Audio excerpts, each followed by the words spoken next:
and you'll notice that he does not look too happy with two hands in buckets of saline.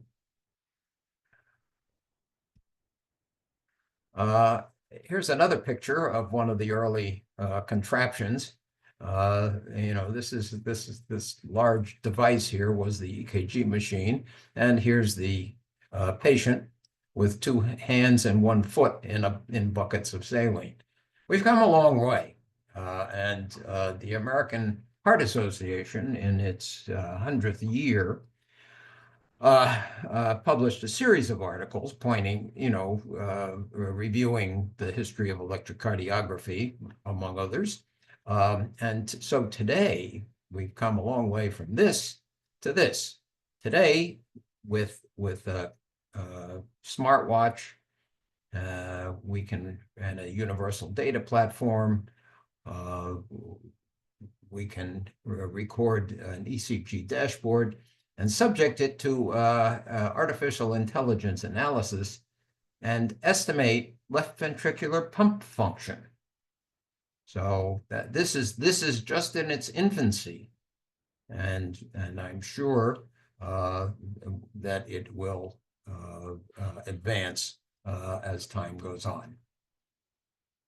Now, to take us to some of the basics, as I said, starting off with the anatomy of the cardiac conduction system. The cardiac impulse, as you know, starts in the sino-auricular node located here at the upper portion of the right atrium, where it meets the superior vena cava. The impulses travel through the atria to the AV node, located in the atrioventricular septum, then to what's called the common bundle or His bundle, and then to the His-Purkinje system. There's a right bundle and a left bundle, which we'll talk about later. This is the blood supply to those various structures. So the SA node is fed in 60% of people from the right coronary artery and 40% from the left circumflex. The AV node is fed in 90% of people from the right coronary artery and only a few from the left circumflex. The right bundle branch and the anterior fascicle of the left bundle branch are fed by the left anterior descending coronary artery, and the posterior fascicle is fed by a mixed supply. And the basic concept of ECG recording and interpretation is that we're looking at electrical vectors. Which way is the electricity traveling? So if this is a reference electrode and this is what's called an exploring electrode, then if the electrical vector is traveling toward the electrode, then on the clinical ECG, there's a deviation that's positive or upright. Okay. If it's traveling away from the electrode, there's a negative deflection. And we'll be talking a lot about those vectors and which direction they're going in. This shows the surface ECG recording as the impulse travels through the heart. So starts at the SA node, which does not cause a deflection from the baseline. The P wave, right? The waves of the electrocardiograma are P, Q, R, S, T. So the P wave represents travel through the atria. Then there's a short pause and the impulse is back to the baseline. That's through the AV node. And then the QRS complex, Q is the first negative deflection, R the first positive deflection, S the second negative deflection, represents the travel of the impulse through the His-Purkinje system to the ventricles. And then the ST segment Okay. ST segment and T wave represent ventricular repolarization. The QRS is depolarization. The ST segment and T wave are repolarization or recovery. The limb leads. So there are 3 limb leads and 6 chest leads. The limb leads are the right arm, the left arm, and the foot, or well, really the left leg. The electrode on the right leg is really the ground. So there are bipolar leads and unipolar leads. Unipolar leads have as the reference electrode the center of the body, so that AVF is the foot, AVL the left arm, AVR the right arm. The bipolar leads are as follows. Lead 1 is positive on the left arm, negative on the right arm. Lead 2 is positive on the foot, negative on the right arm. Lead 3 is positive on the foot, negative on the left arm. Oh, goodness. Well, here's the first electrocardiogram. The computer says that this has atrial flutter with 4-to-1 AV block. Is it? Somebody want to put an answer in the chat? How do I get to the chat here? Oh, there it is down here. Okay. He raised his, somebody whose name is in Arabic that I can't read, raised his hand. What's the answer? Is this a flutter with atrial flutter with 4-to-1 AV block? Yes or no?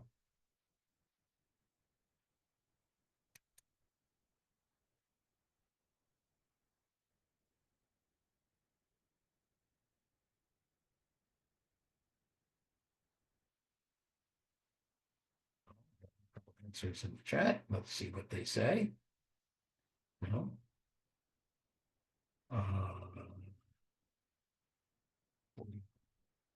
Okay.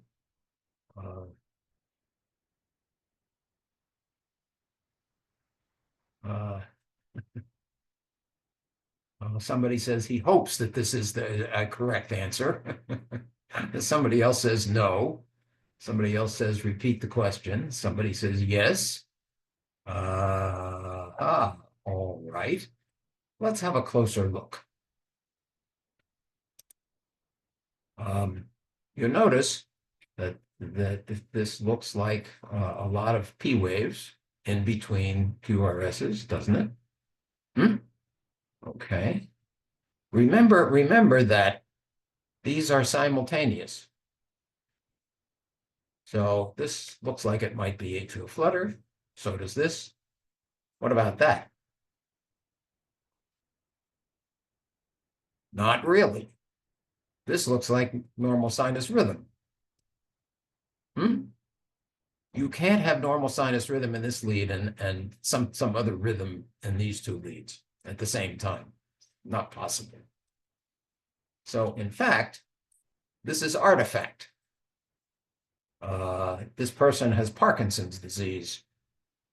And he has a tremor on one arm.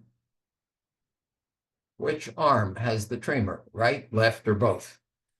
And we have Einthoven's triangle to help us decide. So lead 1 has a tremor, so that connects the right arm and the left arm. Lead 2 has the tremor that connects the right arm and the left leg. Lead 3 does not have the tremor, that connects the left arm and the left leg. So the answer to the question is, which arm has the tremor? And the answer is the right, because it's not in lead 3, which is the left arm. See that? So that's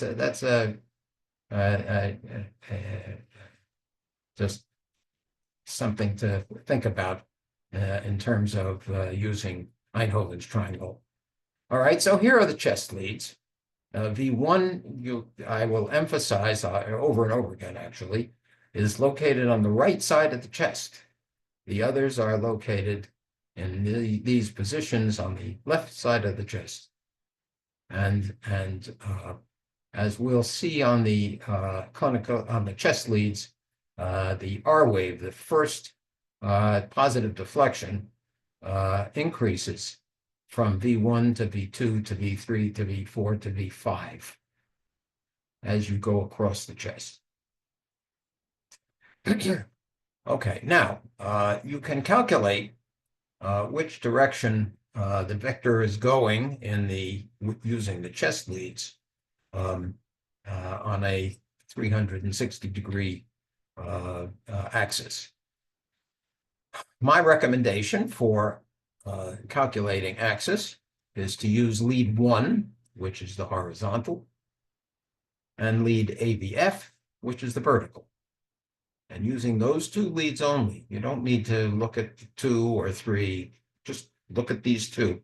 You can figure out where the axis is. If it's here, it's normal. If it's out here, it's left axis deviation. If it's here, it's right axis deviation. This quadrant is called by some people no man's land, by some extreme axis deviation, by some northwest quadrant. And in this and this depiction, this is a picture of the Seattle Washington Space Needle, right? So Seattle, Washington is located in the northwest corner of the United States. Now, we recommend a systematic approach to the interpretation of the ECG. What is the rate? What is the rhythm? What are the intervals? PR, QRS, QT. What is the axis? Whether or not there's chamber enlargement or hypertrophy, and whether or not there's ischemia or infarction or other changes. So to determine rate, rhythm, and intervals, we must understand that the ECG is the standard. The standard is run at 25 millimeters a second. And so you can calculate heart rate. This is normal sinus rhythm. Heart rate is between 60 and 100. The rhythm is regular. There's a P wave before each QRS, which is identical. The normal intervals for PR are under 200, QRS under 120, and QT under 470 in men and 480 in women. Now, you can figure out a rate without a caliper or without a rate stick by lining up one of the QRS complexes on one of the red lines, right? Each small dot represents 40 milliseconds. Each large box represents 200 milliseconds. And the standard paper speed, as I said, is 25 millimeters a second. So if you line up the QRS over here, then if the next beat comes here, the heart rate is 300. You can figure out ventricular heart rate. You can figure out atrial heart rate, which may be different. So 300, 150, here to here, 3 boxes is 100, 4 boxes is 75, 60, 50, 43, 37. So you can figure out what the heart rate is, and the rhythm will be either regular, as this is, or not regular. And we'll get to that. Okay, so here's a normal ECG. There's a P wave in front of every QRS. The intervals are normal. There is the R wave. Remember, I said that the R waves should grow from V1 to 2 to V3 to V4. V5 is probably the tallest R wave, although it might be V6. These will vary depending on the actual placement. Nobody gets them exactly the same in every patient. So there's some variation there. Okay, here's another normal one. And here there are these tiny Q waves in leads 2, 3, AVF, and V5 and V6. A common question that I get is, should we be concerned about that? Do these tiny Q waves represent an old infarction? And the way to tell the difference between a septal Q wave, a normal Q wave, is that it is narrow and small. A pathologic Q wave is wide with a duration of at least 0.03 seconds and or a quarter of the height of the R wave in that same lead. Okay, so these are clearly not important Q waves. Sometimes the computer will read that, but it's an overread. They're not going to get rid of us yet. They may, or artificial intelligence may get rid of us, but not yet. Okay, so here we have an ECG. It has sinus rhythm. The PR interval is prolonged, actually. And what is the axis? Put your answer in the chat.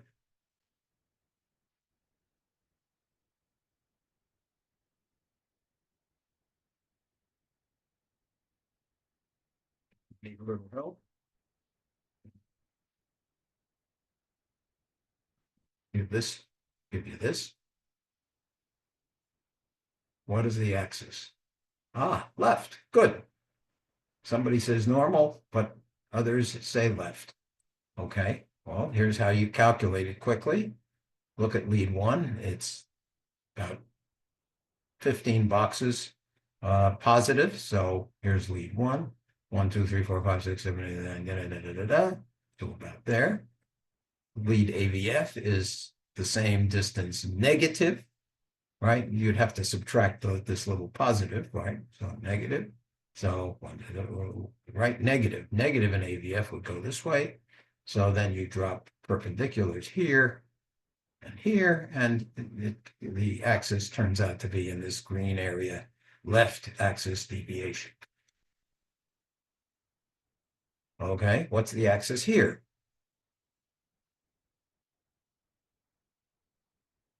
Right or left? Put it in the chat.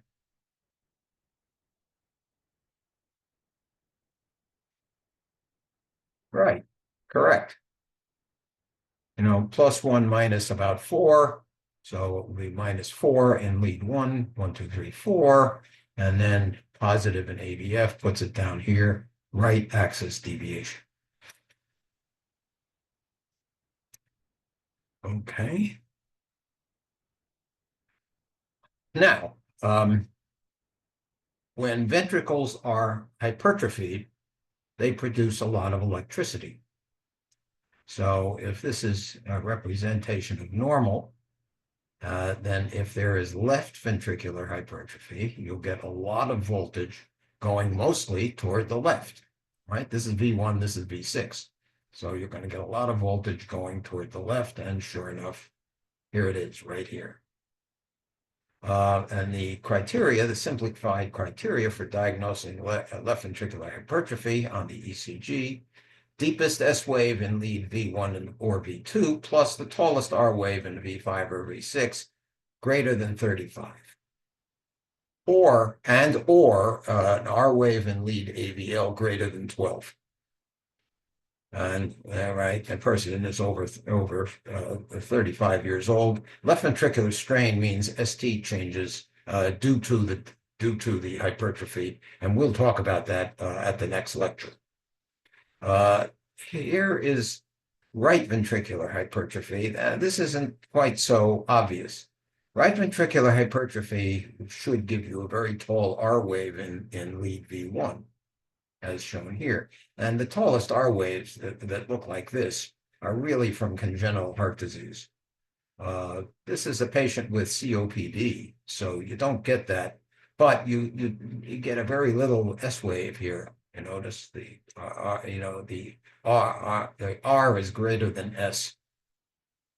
Okay, so that's that suggests right ventricular hypertrophy, especially since there is evidence of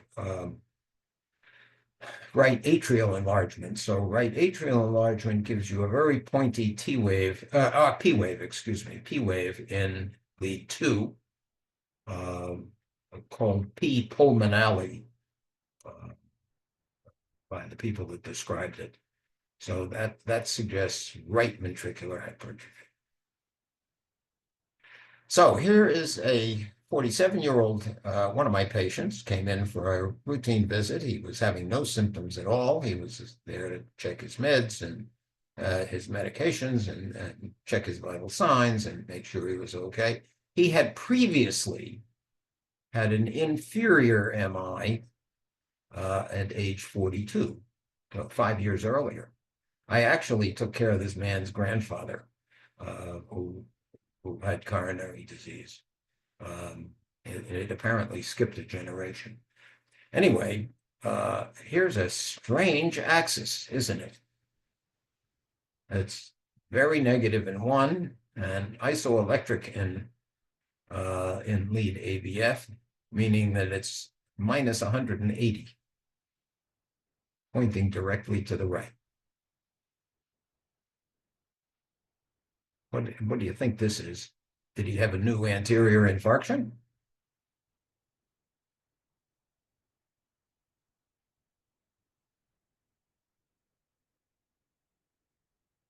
Well, when this happens, the first thing to do is to look at the previous ECG.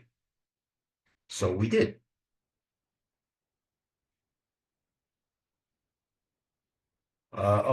Before we look at the previous ECG, I would point out to you that the R wave progression in this ECG is normal.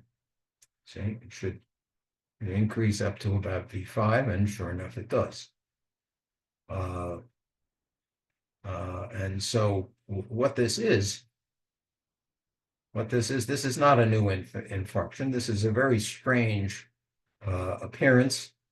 And in fact, it is due to reversal of the arm leads, so that AVR should look like that, and AVL should look like that, and lead 1 should look like that. But when the arm leads are reversed, AVL looks like this, and AVR looks like, looks like that, and lead 1 is upside down. Yeah, here's his baseline. You see, so if we look here, right, this is what AVR looks like. This is what AVL looks like. Yeah, just the opposite. This is really AVR, and this is really AVL, and lead 1 is totally upside down. Okay, so that's another artifact. You should be aware of this. You should be aware of this, because if you miss it, you'll be embarrassed, and I don't want you to be embarrassed. Okay, so I'm going to skip that. Well, there wouldn't have a lot of relevance for you, so I'll skip it. Here's another man with a similar axis. Okay. Lead 1 is way down, and lead AVF is isoelectric. So his axis would also be minus 180. But this is a little different, because if you look at the chest leads, what you see is, if this is a normal R wave regression, you see just the opposite. What's the explanation? His heart is located on the right side of his chest, and he has dextrocardia.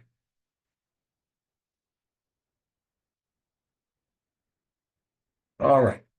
So now we will go to a bundle branch block.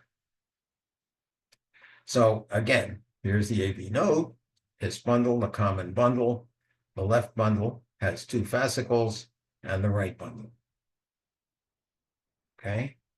And so normal conduction is from the SA node to the AV node to both ventricles. With right bundle branch block illustrated here, the impulse goes from the SA node to the AV node to the left ventricle and then to the right ventricle. So you get an RSR prime in lead V1. There's a secondary R wave because the impulse is coming back toward the right. See, the vector starts off going to the left and then comes back to the right. In V6, there's a wide S wave, which is the equivalent of this R prime, but it's not a very large one. This is left bundle branch block. So in left bundle branch block, the impulse basically travels from left to right.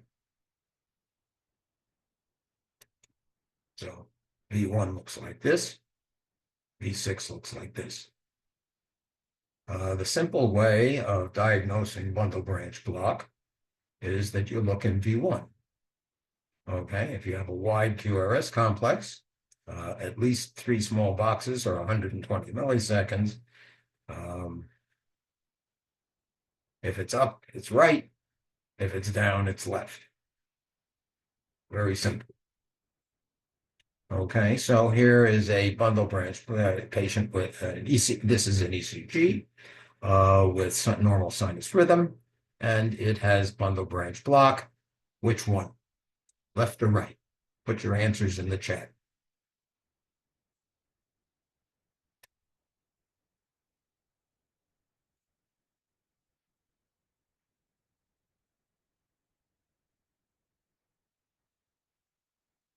Right bundle branch block. Correct.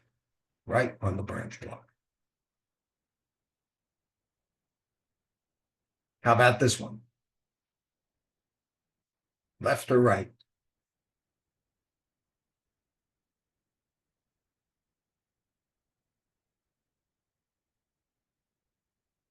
Okay, somebody is asking a question. If there's widened QRS, is there bundle branch block? I'll answer that in just a second. This is left bundle branch block. Bundle branch block is defined as QRS width greater than 120 in normal sinus rhythm. Now, there are rhythm disturbances, ventricular tachycardia, for example, or pacemaker rhythm, where you have a right or left bundle appearance, but that's not actually bundle branch block.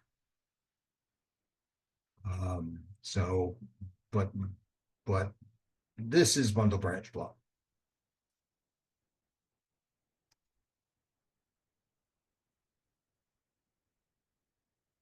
Okay, here is an asymptomatic 36-year-old man who has a wide QRS complex.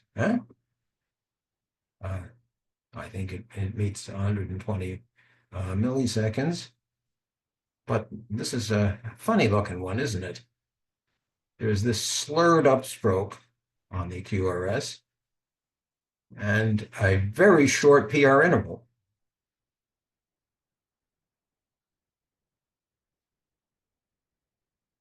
This was described in 1930 by Doctors Wolfe, Parkinson, and White in Boston. Actually, Parkinson's from London. Wolfe and White are from Boston. And it's due to what's called an accessory pathway. So if this is the normal transmission, the impulse to the AV node and then to the His-Purkinje system, there's a bypass track, that bypasses the AV node, and that's what leads to the delta wave, the wide QRS complex, and the short PR interval. We'll talk about WPW when we get to arrhythmias. All right, now let's turn our attention to heart block. And we start out with the heart block poem. If the R is far from P, then you have a first degree. Longer, longer, longer drop, then you have a winky Bach. If some P's don't get through, then you have a Mobitz 2. If P's and Q's don't agree, then you have a third degree.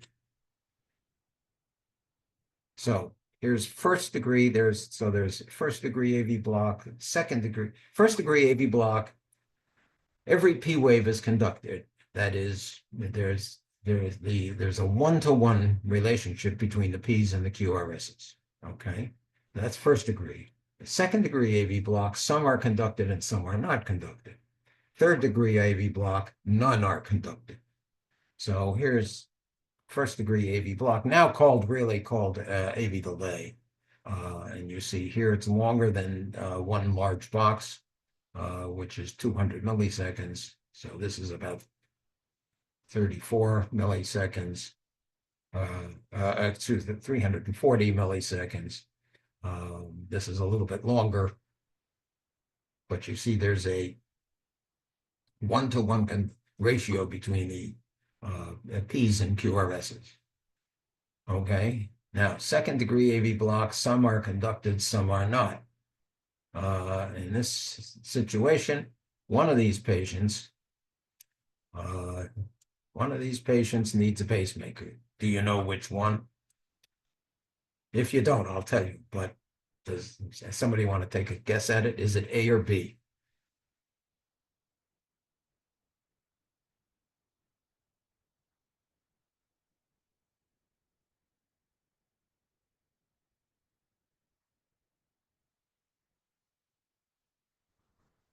Okay. Right? Okay. Oh, you guys are on the ball. You guys are on the ball. Okay. The answer is B. And I'll show you why. In the A, there is prolongation of the PR interval. So there's this PR interval, then this longer one, then a drop beat. That's Wenckebach or Mobitz type 1. Wenckebach discovered this phenomenon before there was an ECG machine. Mobitz didn't discover this, but he realized that these two were not the same. And so we talk about Mobitz 1 and Mobitz 2. In Mobitz 2, there's all the PR intervals of conducted beats are exactly the same.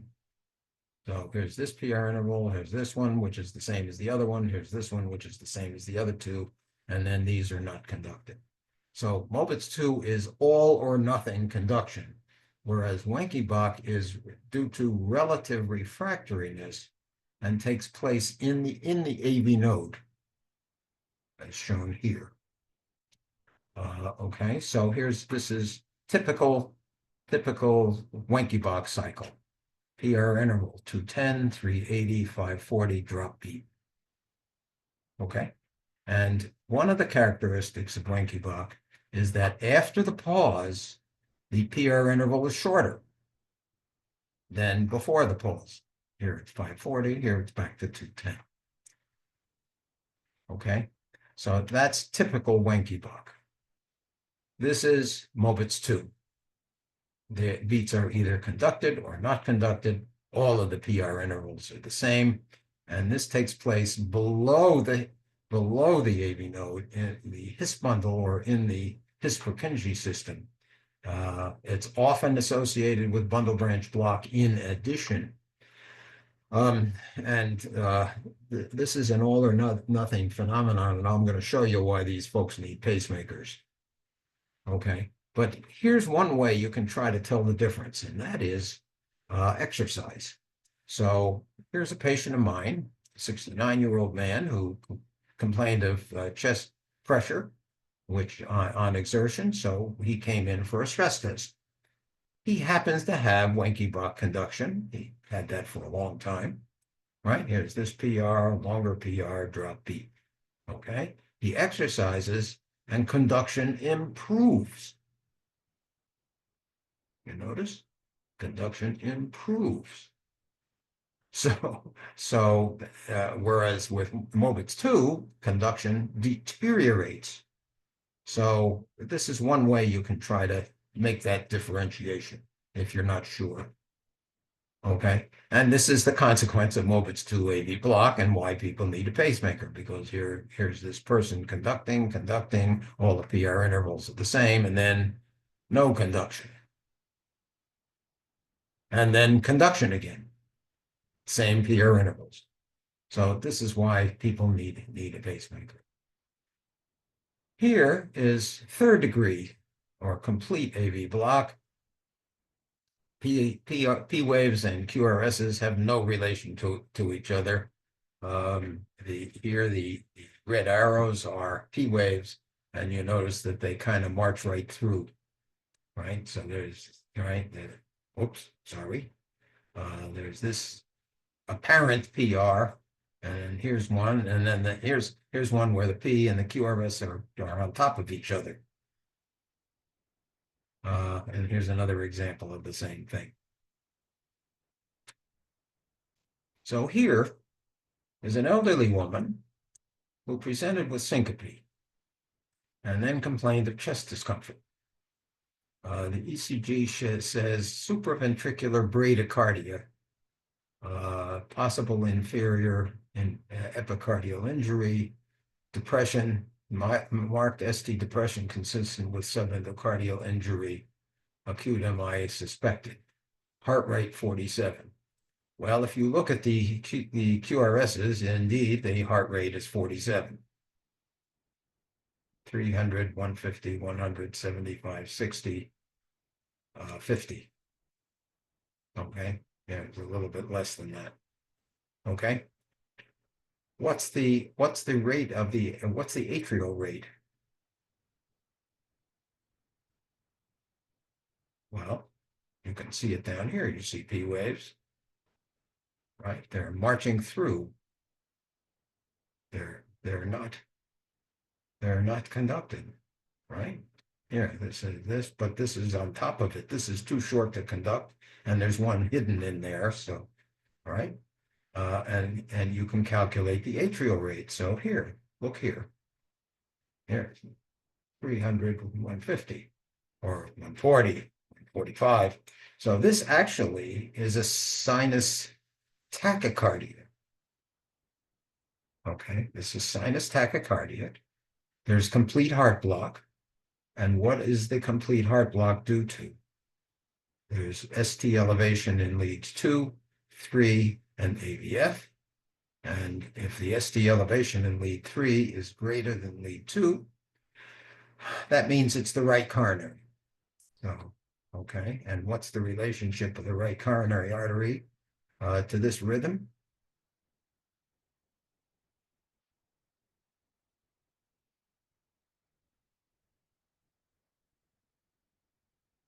What's the relationship? What's going on here?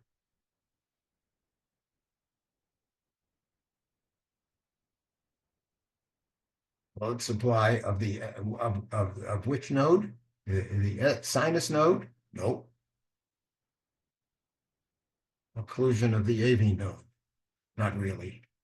But you're on the right track. The blood supply to the AV node, 90% from the right coronary. Okay. So with a clot in the right coronary up here somewhere, blood supply, the AV node becomes ischemic, and you have heart block. Heart block in the presence of right coronary occlusion, right, inferior STEMI, is due to poor perfusion of the AV node.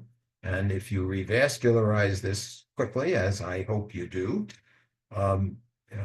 you will restore blood supply, the blood supply to the AV node, and this will abate.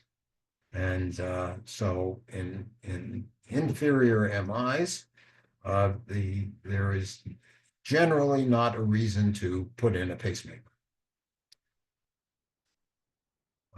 Generally not.